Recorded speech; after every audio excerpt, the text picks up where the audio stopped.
5월 28일 목요일 오늘의 묵상입니다. 오늘부터 로마서 말씀이 시작됐습니다. 로마서 1장 1절부터 17절까지 말씀입니다. 가장 중요한 16절, 17절 말씀인데 내가 복음을 부끄러워하지 아니하노니 이 복음은 모든 믿는 자에게 구원을 주시는 하나님의 능력이 됨이라. 바울이 복음을 부끄러워하지 않는데요. 복음을 부끄러워한다는 말은 바울이 복음을 전하고 예수 그리스도의 십자가 부활을 전하면 많은 사람들이 환영을 하기도 하지만 받아들이기도 하지만 근데 사람들로부터 자꾸 핍박을 당하잖아요. 두들겨 맞고 감옥 가고 하니까 자꾸 두들겨 맞고 감옥 갔다 보니까 사람들은 정말 진짜 사도인가 진짜 복음을 전하는데 왜 저래? 이제 이렇게 되니까 복음을 말하는 것을 예수님의 십자가 부활 말하는 것을 좀 창피할 수 있고 부끄러워하고 피할 수 있잖아요. 근데 그렇지 않다는 거예요. 이걸 적극적으로 말하면 자랑하는 거죠. 부끄러워하지 않는다는 거니까 자랑하는 건데 왜 자랑하냐? 이 복음이 모든 믿는 자에게 구원을 주신 하나님의 능력이 되기 때문이다. 이런 겁니다. 모든 믿는 자, 모든이니까 보편성, 누구에게나. 그렇지만 제한적이죠. 믿는 자에게. 근데 이게 구원을 주시는 하나님의 능력이다. 이것은 바울이 먼저 경험한 거죠. 죄인 중에 괴수를 하나님의 자녀로. 이게 복음의 능력이죠. 하나님의 능력이죠. 죄인 중에 괴수를 하나님의 사람으로 바꿔놓는 것. 이게 복음의 능력입니다. 자기 일을 위해서 예수 믿는 사람들을 때려잡아 다니는 이 사람을 복음을 전하는 사도로 바꿔놓는 것이 하나님의 능력이죠. 복음 때문이었습니다. 자기 의를 쫓아다니고 있는 이 바울을 하나님의 의를 전하는 사람으로 바꾸는 것이 하나님의 복음의 능력입니다. 그리고 교회를 핍박하던 사람인데 교회를 세우는 사람으로 바꾸는 것이 하나님의 능력입니다. 자기의 가말리엘 문해상이고 이스라엘 사람이고 베냐민 집하고 히브리 중에 히브리인이고 바리새인이고 율법에 흠이 없는 자기 자랑에 사로잡혀 살아가는 사람을 복음을 자랑하는 사람으로 바꾸어 놓는 것이 하나님의 능력입니다. 복음 안에 들어있는. 그러니까 복음, 예수님의 십자가 부활이라는 복음을 경험하게 되면 이렇게 바뀌어져 버리게 된다는 거죠. 일평생 자기 자신을 위해서 살던 사람을 오직 예수 그리스도를 통해서 위해서 살게 만드는 것이 하나님의 능력입니다. 그리고 다른 사람 위에 군림하고 다른 사람들을 억압하고 사람들을 죽이고 스데반 같은 사람들을 죽이는 그런 사람을 오히려 사람들에게 고난받고 핍박받는 사람으로 그리하면서 사람을 살리는 사람으로 바꾸어 놓는 것이 하나님의 복음의 능력입니다.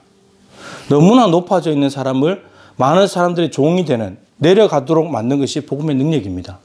그러니까 바울의 삶을 통째로 다 바꾸어 놓은 것이 바로 부활하신 예수님을 만나게 되면서 그분이 죄인이 아니라 십자가에 죽어서 지옥에 가서 벌벌 떨고 있을 죄인이 아니고 하나님이 보내신 메시아라는 이 복음을 받아들이게 될 때 그 복음 안에 있는 능력이 바울의 삶을 통째로 바꾸어 놓은 거죠. 그래서 여러분 복음은 능력입니다. 이거는 바울이 경험했기 때문에 사람들에게 이 복음을 선포하고 있는 거죠. 저도 마찬가지입니다. 물고기 잡고 어부가 돼서 살아가겠다는 사람을 목사로 바꾸어 놓은 것이 하나님의 능력입니다. 제 인생 계획에 하나님은 몰랐고 그리고 목회자 되는 거 없었습니다. 하나님께서 이렇게 바꿔놓은 거죠. 복음의 능력입니다.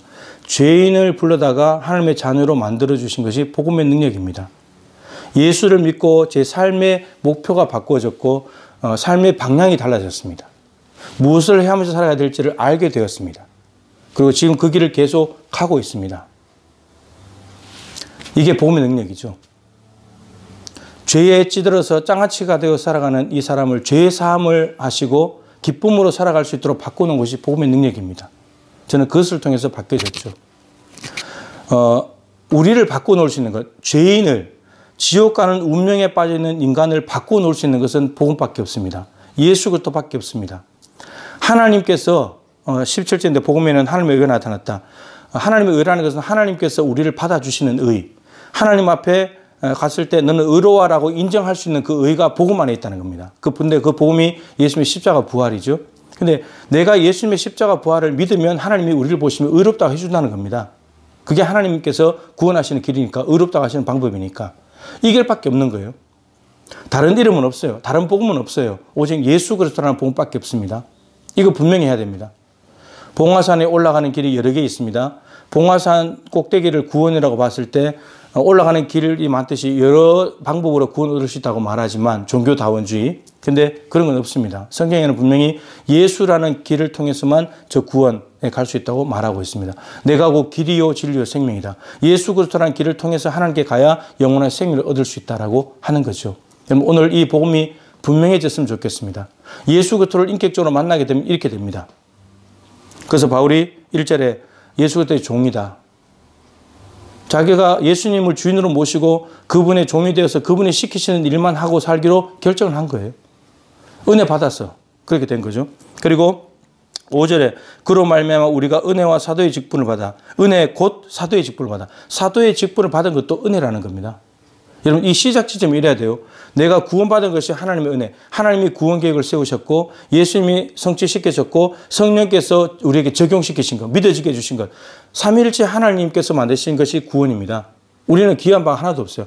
그러니까 하나님, 삼위일체 하나님의 공로와 수고와 계획하심으로 우리가 구원받은 것. 이게 시작 지점이고 그 은혜 위에 또 사도라는 직분을 주신 거고 그 일을 하면서 살아가도록 우리를 이끌어 가시는 것도 하나님이시고 모두가 다 하나님이에요. 모든 것이 다 은혜라고 생각을 할 때 우리가 교만해지지 않을 수 있고 내 공로, 내 자랑을 할 수가 없는 거예요. 내가 노력해서 이루었다면 자랑할 게 있겠죠. 근데 하나님께서 주신 선물이기 때문에 자랑할 게 없어요. 오늘 로마서를 시작하면 이것이 명확했으면 좋겠습니다. 복음은 예수님의 십자가 부활이고 그것을 믿을 때 하나님께서 우리를 의롭다고 해주시는 거고 그리고 이것을 믿을 때 인간의 모든 생각과 삶과 목표와 열정의 방향과 이 모든 것들이 바꿔지게 된다는 것. 그리고 하나님께서 또 은혜로 직분을 주셔가지고 하나님의 영광을 위해서 살게 하신다는 것. 이것이 우리 삶의 전부가 되어야 된다는 것. 이 복음의 능력이 여러분들에게 반드시 역사하여서 여러분들의 인생이 다시 한번 통째로 바뀌어지게 되는 놀라운 은혜가 있게 되기를 주님의 이름으로 축복합니다.